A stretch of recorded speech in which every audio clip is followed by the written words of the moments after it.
तो इस वीडियो में हम ये करेंगे कि 1 पॉइंट फंक्शन, 2 पॉइंट फंक्शन और 3 पॉइंट फंक्शन के एक्सप्रेशंस को कैलकुलेट करेंगे और हम ये देखेंगे कि कन्फॉर्मल सिमेट्री जो है वो इन 1 पॉइंट, 2 पॉइंट और 3 पॉइंट फंक्शंस की जो एक्सप्रेशंस हैं उनको बहुत ज़्यादा कंस्ट्रेन करती है। जिसका मतलब ये है कि आप सिर्फ कन्फॉर्मल सिमेट्री को यूज़ करके इन 1 पॉइंट, 2 पॉइंट और 3 पॉइंट फंक्शंस के एक्सप्रेशंस को काफ़ी हद तक डिटरमिन कर सकते हो।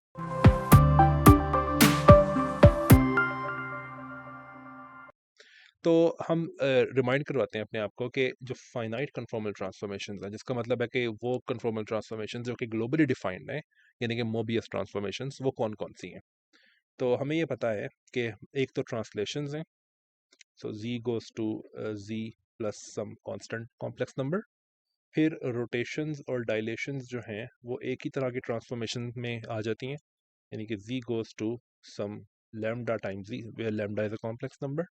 और फिर you have special conformal transformations, जहाँ पे जो ट्रांसफॉर्मेशन है वो ये है 1 plus C times z, where c is some constant complex number. Okay, so हमने क्या करना है कि हमने ये डिमांड करना है कि जो 1 पॉइंट, 2 पॉइंट और 3 पॉइंट कोरिलेशन फंक्शंस हैं वो कन्फॉर्मल सिमेट्री रखते हैं, जिसका मतलब ये है कि अगर उन पे हम कन्फॉर्मल ट्रांसफॉर्मेशंस को अप्लाई करें तो उनको चेंज नहीं होना चाहिए। ये मतलब है कन्फॉर्मल सिमेट्री होने का। तो जिसका मतलब ये है कि अगर आप 1 point function low for example, तो 1 पॉइंट फंक्शन का मतलब है कि एक फील्ड हो फाई, जो z और z बार पे डिपेंड करती है, और उसकी वैक्यूम एक्सपेक्टेशन वैल्यू लो। तो 1 पॉइंट फंक्शन से अगर हम स्टार्ट करें तो 1 पॉइंट फंक्शन जो है उस पर अगर हम सिर्फ ट्रांसलेशंस को अप्लाई करें तो ट्रांसलेशंस में हमें पता है कि फाई प्राइम, सो ट्रांसलेशन का मतलब पहले तो ये है कि z goes to z plus a, जिसका मतलब ये है कि z bar goes to z bar plus a bar. तो ट्रांसलेशंस के अंदर ये जो फाई है फील्ड, ये इस तरह से ट्रांसफॉर्म होगी कि this goes to z plus a, z bar plus a bar. तो ट्रांसफॉर्म्ड फील्ड का जो 1 पॉइंट फंक्शन है वो बनता है फाई प्राइम, ठीक है, और ये इक्वल है इसके इक्वल, बट इसको इक्वल होना चाहिए कन्फॉर्मल सिमेट्री की वजह से पुराने 1 पॉइंट फंक्शन के इक्वल। इसका मतलब ये है कि ये जो 1 पॉइंट फंक्शन है इसको सेम होना चाहिए no matter what you have inside z या फिर z प्लस ए। अब z प्लस ए को यूज करके आप किसी भी और पॉइंट पे जा सकते हो।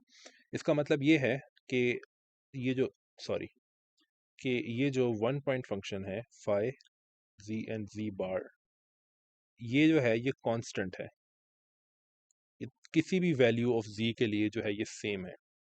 तो इसको हम कह लेते हैं g, जो कि डिपेंड करता है z और z बार पे, ठीक है। ये कोई फंक्शन है और जो कि z और z बार पे डिपेंड करता है। अभी तक हमने सिर्फ ट्रांसलेशंस को यूज़ किया है, ठीक है। अब हम बात करते हैं रोटेशंस और डायलेशंस की। आई एम सॉरी, मैंने जी और जी बार कर दिया, ये जी है जो कि डिपेंड नहीं करता जी और जी बार पे, सॉरी। तो ये कांस्टेंट है, ठीक है। अच्छा, अब हम अगर रोटेशंस और डायलेशंस को यूज़ करें तो रोटेशंस और डायलेशंस के केस में बल्कि मैं पहले लिख देता हूँ कि रोटेशंस और डायलेशंस कैसी दिखती हैं। so they are like this and z bar goes to become lambda bar z bar। तो हमें ये पता है कि जो ट्रांसफॉर्मेशन लॉ होता है फील्ड्स का, दैट्स समथिंग लाइक दिस,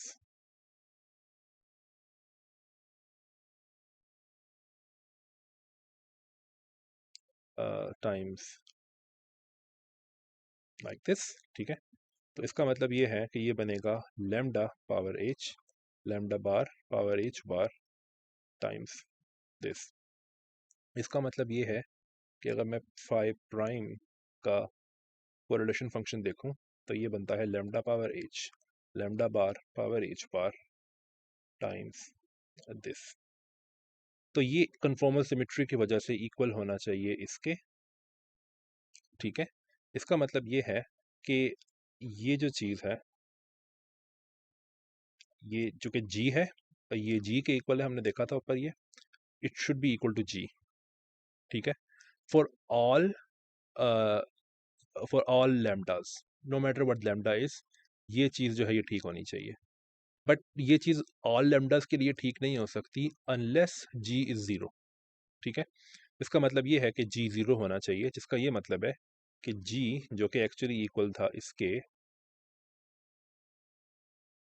ये 0 है।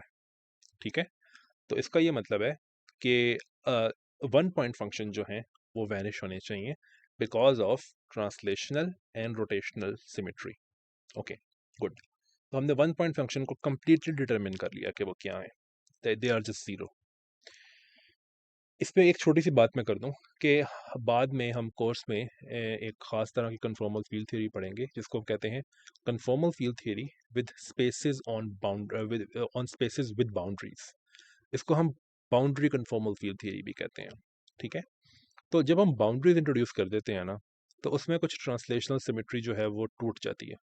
तो उससे होता ये है कि वन पॉइंट फंक्शंस जो हैं वो फिर नॉन ज़ीरो हो सकते हैं, वो जिसकी हम बाद में बात करेंगे, लेकिन अभी तक वन पॉइंट फंक्शंस जो हैं वो ज़ीरो हैं। ठीक है, ओके। अब हम टू पॉइंट फंक्शंस की बात करते हैं। तो टू पॉइंट फंक्शंस के केस में आपके पास एक फील्ड है जिसको हम मैं कहूँगा फाई आई। अब ये आई जो है ये फील्ड के ऊपर एक लेबल है। तो जी एंड जी बार, फाई जे, और ये डिपेंड करता है सपोज करो कि डब्ल्यू एंड डब्ल्यू बार पे। तो सबसे पहले तो हम ट्रांसलेशनल सिमेट्री देखते हैं। तो ट्रांसलेशनल सिमेट्री जो है वो हमें ये बताती है कि ये जो भी होगा इसको W और Z पे अगर ये डिपेंडेंस होगी इसकी, वो सिर्फ W और Z के बीच में जो वेक्टर है ना उस पर डिपेंड कर सकता है। बिकॉज आप W और Z के बीच में अगर एक वेक्टर बनाओ, फिर अगर आप एक ट्रांसलेशन करो तो W और Z जो है वो सेम डायरेक्शन में डिस्प्लेस हो जाएंगे, लेकिन वो वेक्टर जो है वो चेंज नहीं होगा, यानी कि उनका डिफरेंस जो है वो चेंज नहीं होगा। तो इसका मतलब है कि इसको डिपेंड करना चाहिए W और Z के बीच के वेक्टर पे, जो कि इक्वल है W माइनस सॉरी जो कि इक्वल है Z माइनस W के। ठीक है, और इसी तरह से Z बार माइनस W बार के। तो ट्रांसलेशनल सिमेट्री हमें ये बताती है कि it should depend on Z minus W and it should depend on Z minus W बार। तो ये कोई फंक्शन है जिसको मैंने अगेन G कहा है, ये लेकिन ये फंक्शन सिर्फ Z माइनस W का है और Z बार माइनस W बार का है। ओके, अब हम बात करते हैं रोटेशनल सिमेट्री की।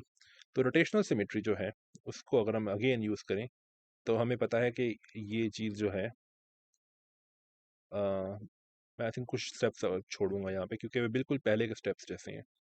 तो ये इक्वल है लेमडा पावर एच आई times lambda power H J.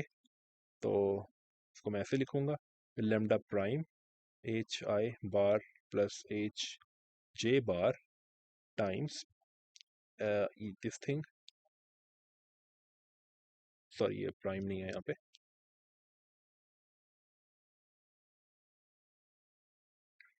Right. इसका मतलब ये है कि ये इक्वल है lambda power H I plus H J lambda bar H I prime plus H J prime. और ये जो कोरिलेशन फंक्शन है इसको मैं जी की टर्म्स में लिख सकता हूँ। It's g of lambda c minus lambda डब्ल्यू और lambda g lambda bar g bar minus lambda bar डब्ल्यू बार। गुड। तो अब ये मैंने इसको जी की टर्म्स में लिखा है। अब ये दरअसल ट्रांसफॉर्म्ड टू पॉइंट फंक्शन है। कन्फॉर्मल सिमेट्री की वजह से इसको इक्वल होना चाहिए इनिशियल या फिर ओरिजिनल टू पॉइंट फंक्शन के, जो कि था कुछ भी नहीं सिवाय जी जी माइनस डब्ल्यू और जी बार माइनस डब्ल्यू बार। अब ये जो चीज़ है कि ये दोनों इक्वल हों, ये तभी इक्वल हो सकते हैं अगर जी जो है G of G minus W and W G bar minus W bar ये प्रोपोर्शनल हो 1/z minus W power H आई प्लस एच जे, बल्कि आई थिंक मुझे ज़्यादा जगह चाहिए होगी, प्रोपोर्शनल हो 1/z minus W H I plus H J times 1/h bar sorry z bar minus W bar H I bar plus H J bar के। ये ऐसा क्यों है? वो इसलिए क्योंकि अगर आप ये कैलकुलेट करते हो ये, तो इसमें होगा ये कि ये जो डिनोमिनेटर में जी और डब्ल्यू हैं, ये दोनों ये जो है ये लेमडा फैक्टर एक्वायर कर लेंगे, और इस पावर की वजह से यहाँ पे हमारे पास लेमडा पावर एच आई प्लस एच जे आ जाएगा, और इसी तरीके से यहाँ से हमारे पास लेमडा बार पावर दिस आ जाएगा। ठीक है, फिर अगर हम इसको इससे मल्टीप्लाई करें तो ये अनडू हो जाएगा लैम्डा फैक्टर, बिकॉज वो डिनोमिनेटर में था, हम यहाँ से न्यूमिनेटर से मल्टीप्लाई कर रहे हैं, तो हमारे पास दोबारा से ये आ जाएगा, यानी कि ये दोबारा से आ जाएगा हमारे पास। ठीक है, तो इसलिए इसको, इसकी ये फॉर्म होने की ज़रूरत है। ठीक है, तो अगर इसकी ये फॉर्म है तो इसका जो प्रोपोर्शनैलिटी फैक्टर है उसको मैं कहूँगा डी आई जे या डी बार आई बार, बल्कि आई थिंक डी इस तरह ही ठीक है, जो डी आई जे, और इसके जो डिनोमिनेटर है वो हमें पहले ही पता है,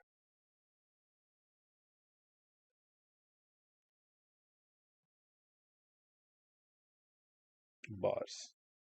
तो हम देख सकते हैं कि हमने 2 पॉइंट फंक्शन जो है उसको भी कंप्लीटली डिटरमिन कर लिया है। बस एक जो ये कांस्टेंट है ये हमें नहीं पता। ये कांस्टेंट्स जो हैं ये डिपेंड करते हैं फील्ड्स के ऊपर कि फाई आई और फाई जे कौन सी फील्ड्स हैं। अभी तक की कैलकुलेशन में आपने ये देखा होगा कि जो सब कुछ जी और डब्ल्यू के साथ हो रहा है, तकरीबन वैसा भी सब कुछ जी बार और डब्ल्यू बार के साथ हो रहा है। जो एनालिसिस है वो बिल्कुल पैरेलल में चल रहा है। तो अब जो मैं अगली कैलकुलेशन करूँगा उसके एनालिसिस में मैं ये जो बार वाली क्वांटिटीज़ हैं इनको ड्रॉप कर दूंगा, बिकॉज उनका एनालिसिस एग्जैक्टली वैसा ही है जिस तरह ये जो बगैर बार वाली क्वांटिटीज़ हैं उनका है। ठीक है, वो साथ में रहेंगी, साथ में मल्टीप्लाई होती रहेंगी, लेकिन मैं वो करूँगा नहीं। रिजल्ट में मैं हो सकता है लिख दूँ वो, लेकिन मैं पूरे एनालिसिस में साथ ही रखूँगा उसको। ओके, तो अभी तक हमने 2 पॉइंट फंक्शन के लिए ट्रांसलेशंस और रोटेशंस और डायलेशंस को यूज़ किया है, लेकिन अभी तक हमने स्पेशल कन्फॉर्मल ट्रांसफॉर्मेशंस को यूज़ नहीं किया। तो अगर हम उनको भी यूज़ करें तो फिर क्या बनता है? तो अगर हम उनको भी यूज़ करें, अभी तक हमने जो डिटरमिन किया है वो ये है कि फाई आई डब्ल्यू एंड, और मैं आई थिंक वो बार वाली क्वांटिटीज़ भी नहीं लिखूंगा फील्ड के अंदर, वो भी उसके अंदर आएंगी लेकिन मैं लिखूंगा नहीं। ठीक है, तो सिर्फ, सॉरी यहाँ पे जी आना चाहिए था, सिर्फ जी लिखूंगा। जी बार भी है यहाँ पे लेकिन मैं वो लिखूंगा नहीं। फाई जे डब्ल्यू, तो ये होना चाहिए डी आई जे। एक तरह से आप भी समझ सकते हो कि मैं कायरल फील्ड्स का एनालिसिस कर रहा हूँ, लेकिन जो कायरल फील्ड्स नहीं है उनका भी ऐसा ही एनालिसिस होगा बिल्कुल जिस तरह मैं यहाँ पे कर रहा हूँ। ठीक है, तो z minus W power H आई प्लस एच जे, अभी तक हमने ये डिटरमिन किया है, साथ में एंटी कायरल पार्ट भी आएगा, वो मैं नहीं लिख रहा। अच्छा, अभी तक हमने स्पेशल कन्फॉर्मल ट्रांसफॉर्मेशंस को यूज़ नहीं किया, तो अब अगर उसको भी यूज़ करें तो मैं रिमाइंड करवाता हूँ कि तो वो कैसे होती हैं। तो वो इस तरह से होती हैं, राइट। तो उसमें जो ट्रांसफॉर्म्ड फील्ड है, सपोज करो ये वाली, ये बनती है इसका डेरिवेटिव। अब इसका डेरिवेटिव लेने की ज़रूरत है, partial over partial g, g over this thing, और फिर इसकी पावर में इसकी कन्फॉर्मल वेट आएगा, और फिर फाई आई, और फिर ट्रांसफॉर्म्ड जी आएगा यहाँ पे, जो कि काफ़ी अजीब सा है, जो कि ये है। ठीक है, तो इसका डेरिवेटिव पहले कैलकुलेट करते हैं। तो ये डेरिवेटिव जो है वो है जी, आई एम सॉरी, ये डेरिवेटिव जो है इस पे हम क्वेश्चन रूल लगा सकते हैं कैलकुलेट करने के लिए, या फिर जिस तरह मर्जी करो, ये सिंपल डेरिवेटिव है। तो that's just 1 plus C G minus G times C divided by 1 plus C G का स्क्वायर। तो ये कैंसिल हो जाएगा, जिसका मतलब है कि ऊपर सिर्फ 1 आएगा। तो ये डेरिवेटिव है, इसको हम यहाँ पे रख देते हैं, तो ये बनेगा 1 ओवर 1 प्लस सी जी पावर 2h, और साथ में ये फाई आएगा, इसको मैं यहाँ लिख लेता हूँ किसी तरह से, इस तरह। गुड, तो ये है ट्रांसफॉर्म्ड फील्ड। अब अगर मैं 2 पॉइंट फंक्शन ट्रांसफॉर्म्ड फॉर्म में लिखूं तो वो है phi i prime j phi j prime डब्ल्यू, that will be equal to 1 over 1 plus 2c, यहाँ पे फाई एच आई भी आएगा, सॉरी, क्योंकि वो आयत फील्ड का कन्फॉर्मल वेट है। सो 2hi 1 ओवर 1 प्लस सी डब्ल्यू, ये डब्ल्यू वाली फील्ड की ट्रांसफॉर्मेशन है इसलिए जे, फिर जो फील्ड्स के अंदर आएगा वो आएगा, बल्कि यहाँ पे भी फाई आई आएगा।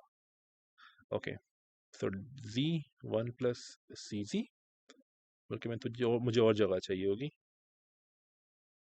जी over 1 plus C G J W over 1 plus सी डब्ल्यू। गुड, तो ये है ट्रांसफॉर्म्ड फील्ड।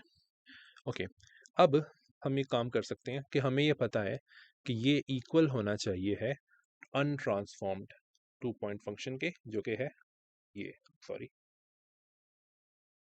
इस चीज़ के इक्वल होना चाहिए इसको, ठीक है। लेकिन अब हम ये कर सकते हैं कि ये जो सारे का सारा ये जो बड़ा 2 पॉइंट फंक्शन है, इसको कैलकुलेट कर सकते हैं, बिकॉज हमने ऊपर इसकी फॉर्म जो है वो काफ़ी हद तक डिटर्मिन कर ली थी। तो ये सारी जो लेफ्ट हैंड साइड है, ये क्या बनेगी वो मैं अब नीचे लिखने लगा हूँ। तो ये बनेगी ब्लैक में 1 plus C G to H I, sorry, 1 plus C W power 2 H J. Okay, so अब ये जो 2 पॉइंट फंक्शन है, इसकी हमने फॉर्म देखी थी, it was D I J divided bye, यहाँ पे जो भी आएगा जो कि पहले v था, माइनस जो यहाँ पे है सारे का सारा, जो कि पहले w था लेकिन अब ये सारे का सारा है, और फिर इसकी पावर थी एच आई प्लस एच जे। तो z over 1 plus C G minus W power 1 plus सी डब्ल्यू, और फिर सारे की पावर है एच आई प्लस एच जे, ठीक है। तो हमें ये सारा कैलकुलेट करने की ज़रूरत है, जो ये डिनोमिनेटर में है ना, तो इसको हम रेड में कैलकुलेट कर लेते हैं नीचे। तो ये बनेगा इस तरह से 1 प्लस सी डब्ल्यू, तो ये बनता है C plus C G W minus W C G divided by 1 plus C G times 1 plus C W, लेकिन ये कैंसिल हो जाएगा, जिसका मतलब है कि ऊपर सिर्फ z माइनस डब्ल्यू रहेगा। तो ये हम लिख लेते हैं। तो ये कुछ इस तरह बन रहा है कि z minus W divided by 1 plus C G और फिर 1 प्लस सी डब्ल्यू, इस सारे की पावर ये थी, तो ये हम पावर भी डाल लेते हैं यहाँ पे, H I plus H j, और यहाँ पे भी यही पावर आएगी, H I plus H J, H I plus H J. तो ये जो कि डिनोमिनेटर का एक डिनोमिनेटर है, तो वो न्यूमिनेटर में जा सकता है। तो इसको हम ऊपर अगर डाल दें, तो मैं इसको यहाँ लिख लेता हूँ, एच आई प्लस एच जे और 1 प्लस सी डब्ल्यू H I plus H J. तो ये डिनोमिनेटर से ख़त्म हो जाएगा फिर। Okay good. अब आप ये देखो कि यहाँ पे ये एच आई प्लस एच जे और ये नीचे भी सेम चीज़ है, तो मैं पावर्स माइनस हो जाएंगी, तो ये इस तरह बनेगा और ये ख़त्म हो जाएगा नीचे से। सेम चीज़ यहाँ पे है, और यहाँ पे आई थिंक, सॉरी, यहाँ पे H J minus H I आएगा, सॉरी, यस, और यहाँ पे H I minus H J आएगा। गुड। तो ये हमने कैलकुलेट किया है, जो कि ये लेफ्ट हैंड साइड होनी चाहिए थी। इसका मतलब ये है कि अब हमारी इक्वेशन ये है कि ये चीज़ जो है, जो अनट्रांसफॉर्म्ड वो है 2 पॉइंट फंक्शन, उसको इस सब के इक्वल होना चाहिए। बट अब ये देखो कि ये क्या है, ये तो अनट्रांसफॉर्म 2 पॉइंट फंक्शन ही है, राइट। तो इसका मतलब है कि मैं इसकी जगह सिर्फ ये लिख सकता हूँ, राइट। इसका मतलब है कि ये चीज़ जो है, इसको इसके इक्वल होना चाहिए, जो कि वो है ये, बल्कि इसके साथ ये मल्टीप्लाई भी हो रहा है। तो ये मल्टीप्लाई जो हो रहा है इसके साथ, उसको 1 होना चाहिए, तभी ये इक्वेशन सेटिस्फाई हो सकती है, राइट। बिकॉज ये और ये सेम है, तो इसका मतलब है कि जो इसके साथ मल्टीप्लाई हो रहा है ये सब कुछ, इसको 1 होना चाहिए। और ये 1 तभी हो सकता है जब ये पावर्स जो हैं वो ज़ीरो हों, यानी कि एच आई माइनस एच जे या फिर एच जे माइनस ए आई वो ज़ीरो हों, ठीक है। जिसका मतलब ये है कि एच आई माइनस एच जे जो है ये ज़ीरो है, जिसका फिर मतलब ये है कि h i equal to h j है, जिसका मतलब है कि ये दोनों कन्फॉर्मल वेट्स जो हैं वो सेम होने चाहिए। ओके, तो ये नई चीज़ हमने पता की है अब। ओके, तो पहले जो इसकी फॉर्म थी वो कुछ यूँ थी कि phi I G phi J W equal to D I J divided by G minus W H I plus H J. But अब हमने ये भी पता किया है कि ये दोनों जो हैं कन्फॉर्मल वेट्स ये सेम होने चाहिए, वरना 2 पॉइंट फंक्शन जो है वो कन्फॉर्मली इनवेरिएंट नहीं है, जिसका मतलब है कि ये सिर्फ तभी नॉन ज़ीरो हो सकता है अगर ये कन्फॉर्मल वेट्स जो हैं वो क्या कहते हैं, ये इक्वल हों एक दूसरे के, राइट। अदरवाइज ये ज़ीरो होगा, बिकॉज इस सब को इस आइडेंटिटी को सेटिस्फाई करने के दो तरीके हैं। एक तरीका तो ये है कि ये वेट्स जो हैं ये ज़ीरो हो जाएं, ये सॉरी ये एक्सपोनेंट्स ज़ीरो हो जाएं जो पावर्स आ रही हैं। अगर ये पावर ज़ीरो नहीं है, तो फिर दूसरा तरीका ये है कि ये जो 2 पॉइंट फंक्शन है ये वैनिश कर जाए। इसके अलावा कोई तरीका नहीं है सेटिस्फाई करने का इसको। तो अगर ये ज़ीरो हैं तो अगर ये दोनों सेम है, तो फिर ये एच आई प्लस एच जे को मैं 2 एच आई लिख सकता हूँ, और यहाँ पे एक क्रोनेकर डेल्टा आ जाएगा, जो कि ये कहेगा कि एच आई और एच जे जो है ये इक्वल है। और ये बहुत ही इंपॉर्टेंट रिजल्ट है कन्फॉर्मल फील्ड थ्योरी के अंदर, कि कोई भी दो फील्ड्स जो हैं उनका 2 पॉइंट फंक्शन वैनिश हो जाएगा अगर उनके कन्फॉर्मल वेट्स जो हैं वो सेम नहीं है। अगर वो सेम है तो हो सकता है कि वो वैनिश ना करे, लेकिन ये हो सकता है कि वो तब भी वैनिश कर जाए। क्यों? क्योंकि हो सकता है कि डी आई जे जो है वो 0 हो जाए, क्या पता, राइट? ओके, अब हम 3 पॉइंट फंक्शन की तरफ जाते हैं, और ये कैलकुलेशन थोड़ी सी ज़्यादा लंबी होगी।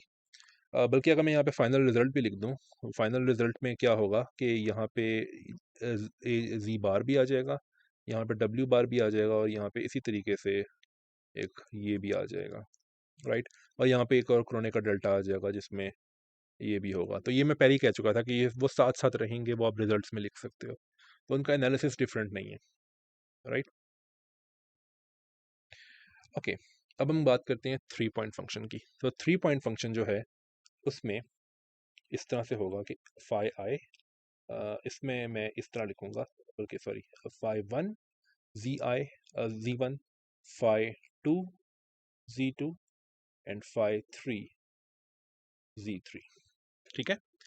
अब अगेन अगर मैं ट्रांसलेशनल सिमेट्री यूज करूं तो अगेन ये चीज जो है सिर्फ दो, ये जो z1 z2 और z3 है, इनमें से कोई दो कॉम्प्लेक्स नंबर्स चूज करके उनके बीच के वेक्टर्स के ऊपर डिपेंड कर सकती है, और किसी कॉम्बिनेशन पे डिपेंड नहीं करेगी ये।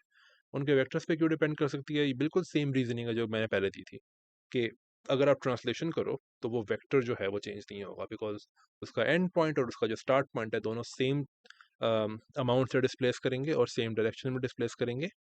तो जिसका मतलब ये है कि वो वेक्टर जो है वो चेंज नहीं होगा।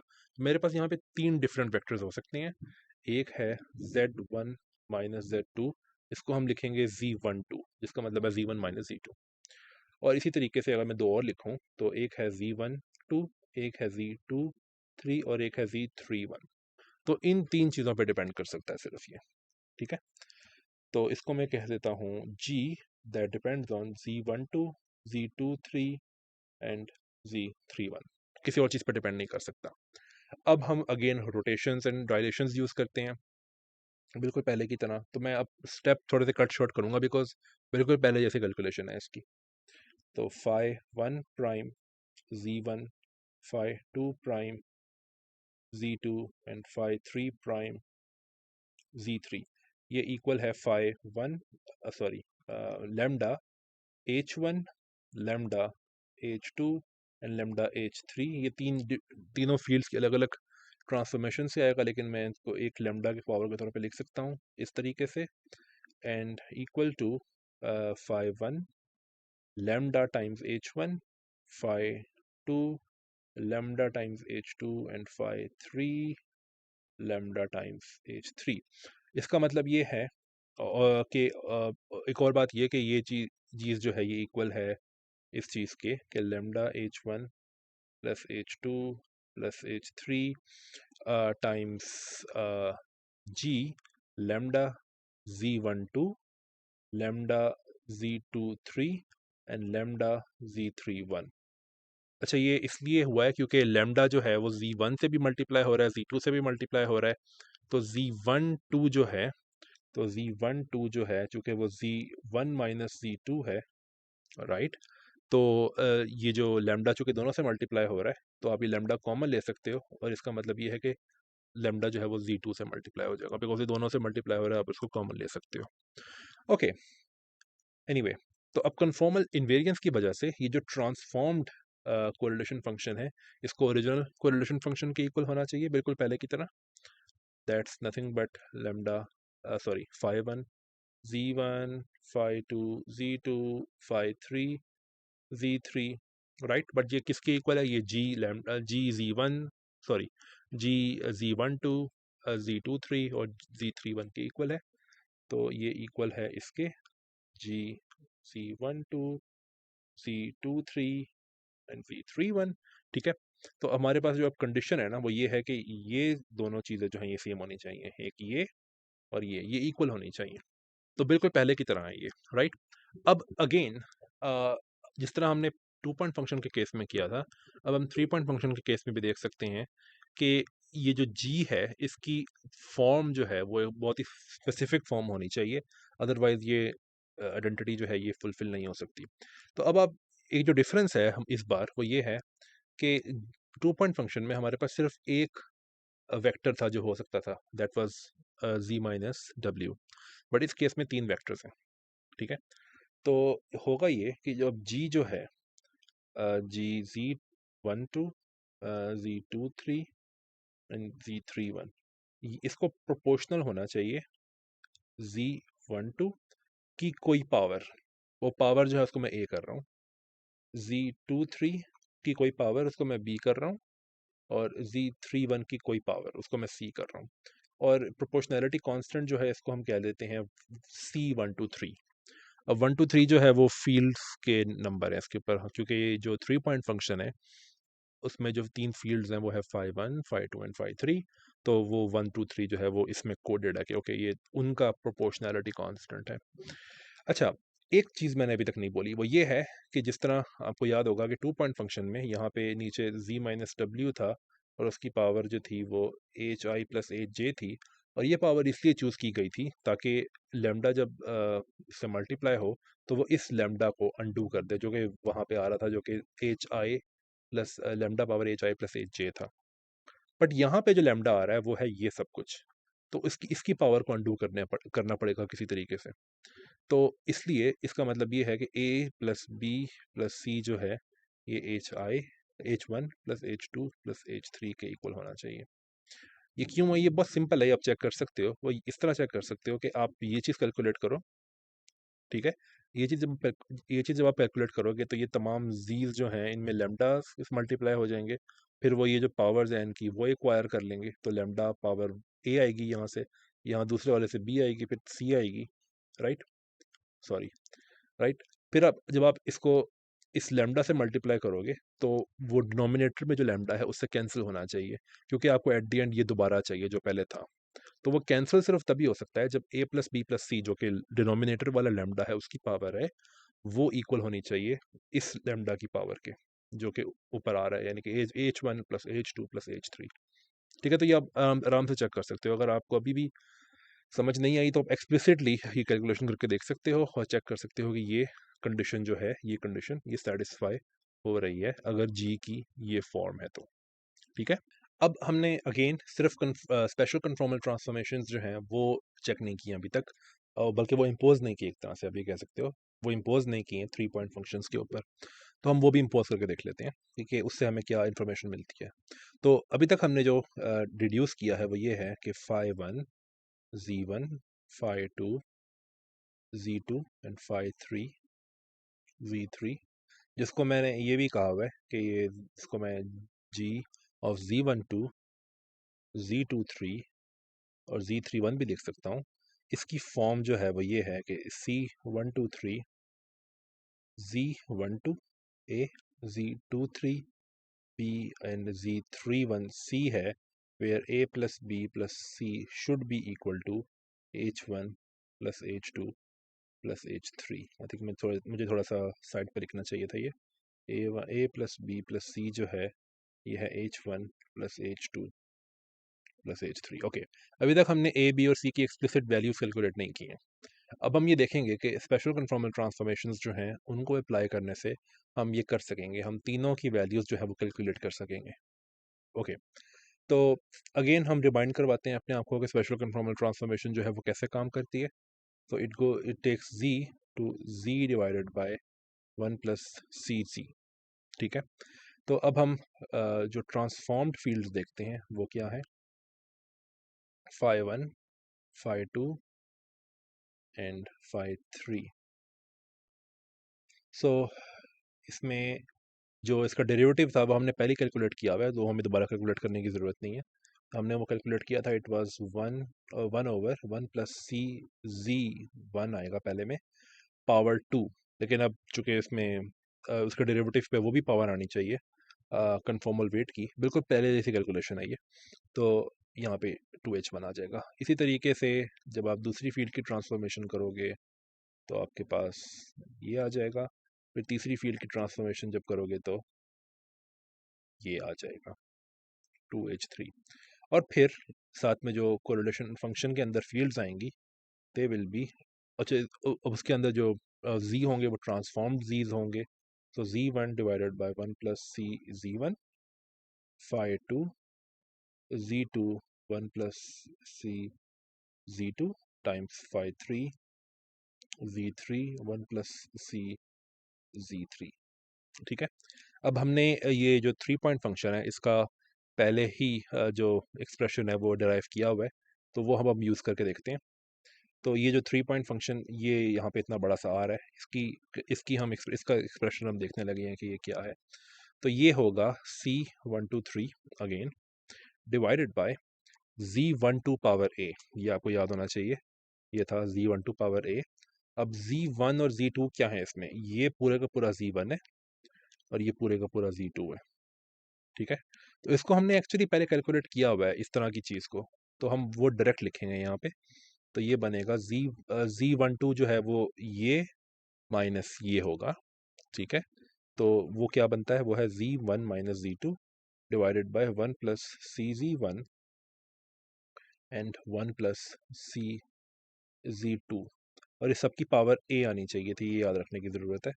तो ये आ जाएगी। ये मैंने कैसे लिखा है एक्सप्रेशन, वो इसलिए लिख दिया है मैंने क्योंकि जब हम 2 पॉइंट फंक्शंस कैलकुलेट कर रहे थे तो वहाँ पे भी हमने ऐसी ही कैलकुलेशन एक की थी। आई थिंक मैंने वो मिटा दी है शायद। हाँ, वहाँ पे हमने दिस माइनस दिस किया था और हमने देखा था कि उसका एक्सप्रेशन जो है वो क्या आता है। बिल्कुल सेम कैलकुलेशन है, ये आप कर सकते हो। ओके। फिर हम जब हम Z2 3 करेंगे तो दिस माइनस दिस, तो सेम एक्सप्रेशन आएगा। तो Z2 माइनस Z3 और उसकी पावर जो है वो B है। तो you will get 1 plus c Z2 power B and 1 plus C Z3 power B। Good. और साथ में एक और भी चीज़ आएगी डिनोमिनेटर में, लेकिन वो जो कि जगह ख़त्म हो रही है तो मैं नीचे लिखूंगा उसको। वो है Z31। So Z3 minus Z1 power C, 1 plus सी Z3 1 प्लस सी Z1 पावर C। अच्छा, इस C और इस C में कंफ्यूज नहीं होना। आई थिंक मैं शायद बेहतर चूज कर सकता था, लेकिन कोई नहीं, आई थिंक इतना प्रॉब्लम नहीं होना चाहिए। तो इसको अगर आप सिंप्लीफाई करो तो ये इसमें ये, बल्कि एक मिनट रुको, इसमें ये Z12 बन जाएगा, Z12 पावर A। तो उसको मैं सिंपली यूँ लिख देता हूँ कि this is just Z12 power A। ये जो है ये Z23 पावर B बन जाएगा, Z23 पावर B। तो इसको मैं हटा के 1 लिख देता हूँ सिर्फ यहाँ पे। और ये जो है ये Z31 पावर C बन जाएगा, तो Z31 पावर C बन जाएगा। इसको भी मैं हटा के यहाँ पे 1 लिख देता हूँ। अब अगेन ये डिनोमिनेटर के डिनोमिनेटर में ये चीज़ें जो आ रही हैं ये सब कुछ, तो ये न्यूमिनेटर में चली जाएंगी। और ये चूंकि हम ये कैलकुलेट कर रहे थे सारे का सारा, ये हम कैलकुलेट कर चुके हैं नीचे, तो ये मैं सारा मिटा देता हूँ। और चूंकि ये सारी चीज़ें जो है ये न्यूमिनेटर में जानी है, तो ये न्यूमिनेटर्स हमारे पास ये पड़े हुए हैं ना, ये 1 सारे के सारे, इनकी जगह हम ये सब कुछ रखेंगे। तो अगर आप ये देखो 1 प्लस सी Z1, ये यहाँ पे भी है, यहाँ पे, और ये यहाँ पे भी है। तो इसकी टोटल पावर जो है वो A प्लस सी आ रही है। तो इसको मैं इसके ऊपर रखता हूँ जो कि अगेन 1 प्लस सी Z1 है। तो it's 1 plus C Z1 power A plus c. Okay, तो ये ख़त्म हो जाएगा यहाँ से और ये ख़त्म हो जाएगा। इसी तरीके से 1 प्लस सी Z2 यहाँ पे है और यहाँ पे है, तो इसकी टोटल पावर जो है वो A प्लस B है। और इसको मैं जाके न्यूमिनेटर में यहाँ पे रखूँगा, 1 plus c Z2 power A plus B। Good. तो ये ख़त्म हो गया और ये ख़त्म हो गया। 1 प्लस सी Z3 जो है वो यहाँ पे है और यहाँ पे है, इसकी टोटल पावर जो है वो B प्लस C है। तो ये भी ख़त्म हो जाएगा, ये भी ख़त्म हो जाएगा सारा। और इसको मैं जाके रखूँगा यहाँ पे जो कि 1 प्लस सी Z3 है power A plus, I think B थी, right? Yes, sorry, B plus C थी, I think B plus C। Yes, right. अब जो ये बच गया है यहाँ पे, that's nothing but the original correlation function. ठीक है। तो इसकी जगह मैं लिख देता हूँ simply phi1 Z1, phi2 Z2 and phi3 Z3। तो इसको भी मिटा देते हैं। अब देखते हैं कंडीशन क्या बनी है। तो ये कंडीशन है इस लाइन से नीचे नीचे कि दिस जो कि ट्रांसफॉर्म्ड कोरिलेशन फंक्शन है, it should be all this जो कि राइट हैंड साइड पे है। बट ट्रांसफॉर्म्ड कोरिलेशन फंक्शन जो है वो इक्वल होना चाहिए अनट्रांसफॉर्म्ड कोरिलेशन फंक्शन के, यानी कि इसके phi2 CZ2 and phi3 CZ3। तो इसका मतलब ये है कि इसको भी भूल जाओ, ये जो स्टार्ट में है, बस कंडीशन सिर्फ इतनी सी है कि इस लाइन के नीचे नीचे देखो, सिर्फ ये जो अब मैंने लाइन बनाई है, कि ये जो सारी लेफ्ट हैंड साइड है इसको राइट हैंड साइड के इक्वल होना चाहिए।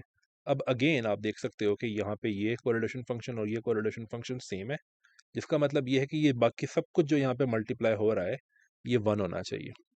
ठीक है। और फिर अगर आप गौर से देखो तो ये जो पहली चीज़ है, ये 1 + CZ1 की टोटल पावर जो है वो ये देती है। मैं इसको ब्लैक में लिखूंगा नीचे।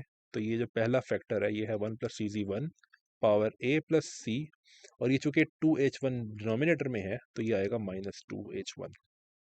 इसी तरीके से सेकंड वाला जो है वो बनेगा 1 + CZ2 power A + B -2H2 and 1 + CZ3 B + C -2H3। तो ये सब कुछ 1 होना चाहिए। अब ये 1 कैसे होगा? अगर ये तमाम पावर्स जो हैं ये 0 हो जाए, जिसका मतलब ये है कि A + C जो है ये -2H1 = 0, जिसका मतलब ये है कि A + C is actually 2H1।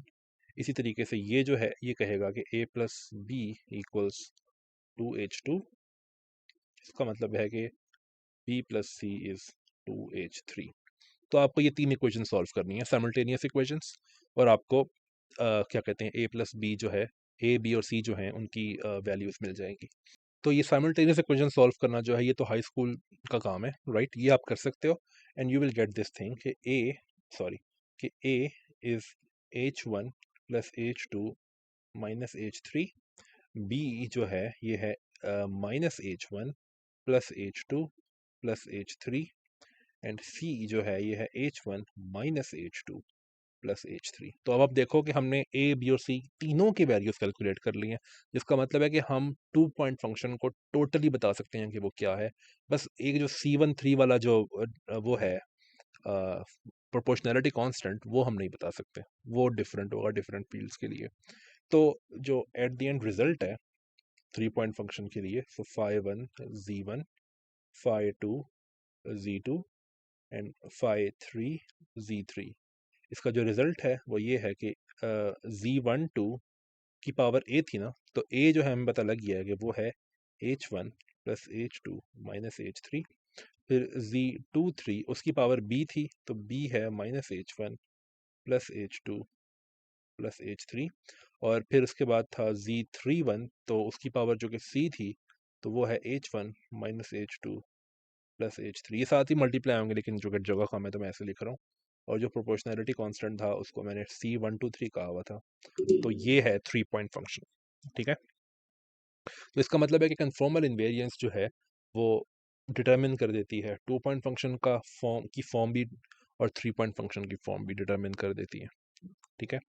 अच्छा, यहाँ पे जाने से पहले एक छोटी सी चीज़, हम एक छोटी सी एग्जांपल कर सकते हैं ये पता करने के लिए कि क्या कहते हैं अ, ये कैसे यूज़ होते हैं एक्सप्रेशंस। ठीक है। तो एक एग्जांपल हम कर सकते हैं कि स्ट्रेस एनर्जी टेंसर जो है उसका अपने ही साथ 2 पॉइंट फंक्शन क्या होगा। ठीक है।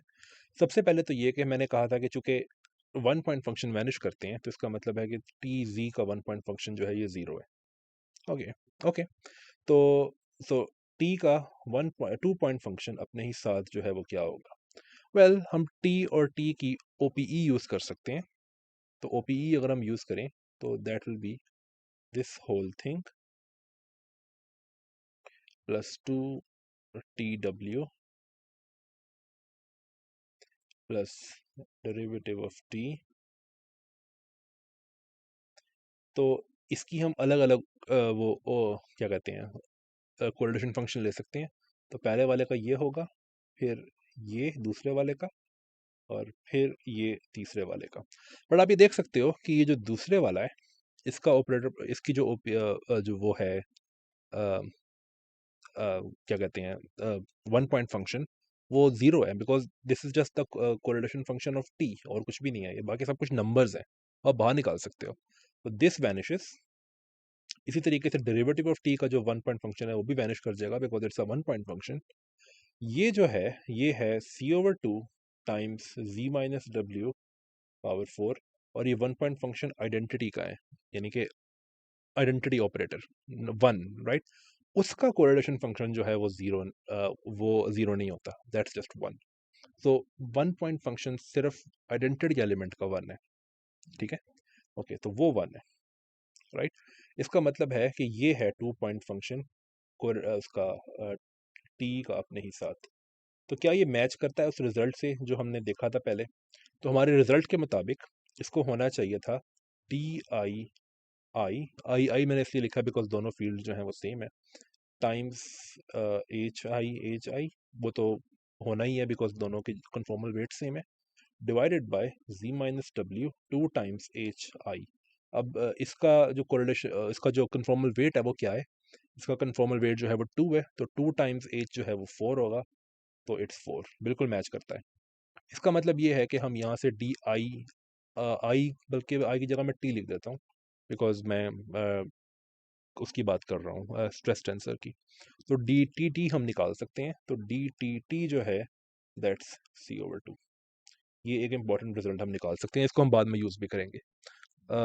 इसके अलावा एक और चीज़ है जो कि बहुत इंपॉर्टेंट है, वो ये है कि अगर आप यहाँ पे वो देखो, 1 पॉइंट फंक्शन की बात करो, सॉरी 2 पॉइंट फंक्शन की बात करो, तो वो कुछ इस तरह से बनता है कि D I J z minus W 2i, sorry 2i, और फिर ये क्रोनेकर डेल्टा भी है, but that's not that important.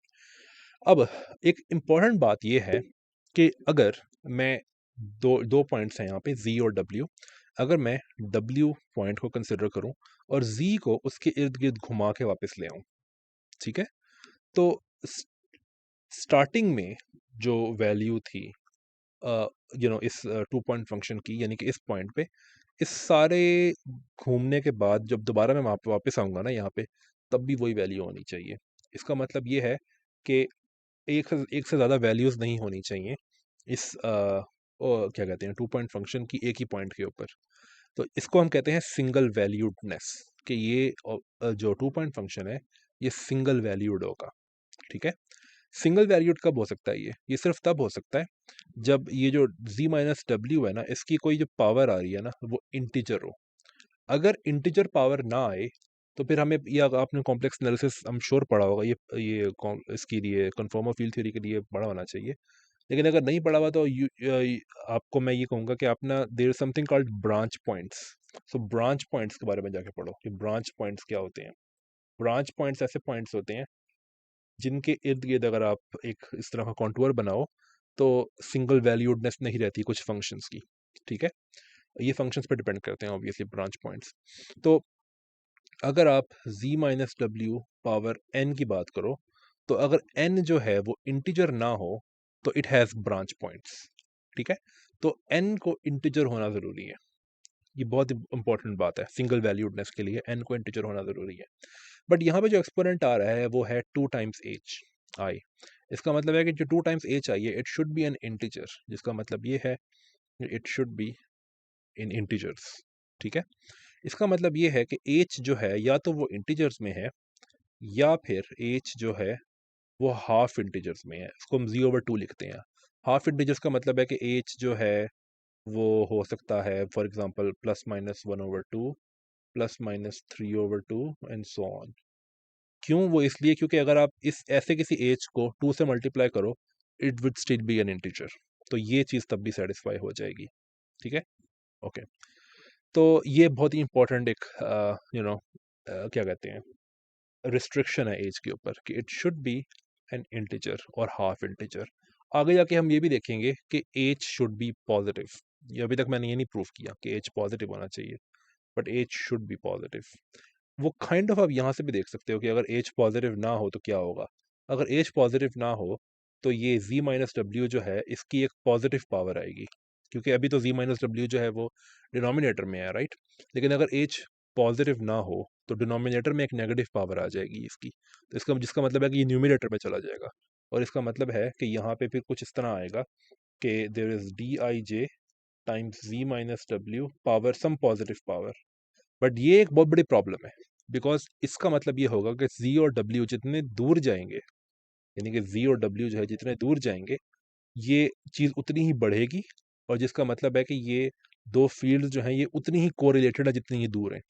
ये अनफिजिकल है, ये नहीं होता, ठीक है?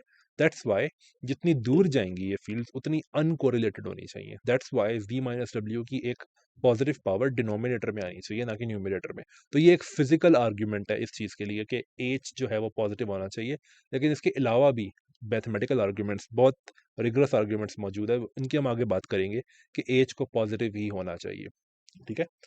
ओके, मैं इसको सही कर दूं दोबारा। तो आई थिंक इस वीडियो में हमने दो मेन चीज़ें की हैं। एक तो ये कि ये जो 1 पॉइंट, 2 पॉइंट और 3 पॉइंट फंक्शंस हैं, इनने ये शो किया है कि ये ऑलमोस्ट ऑलमोस्ट कंप्लीटली डिटरमिन हो जाते हैं सिर्फ कन्फॉर्मल इनवेरिएंस से।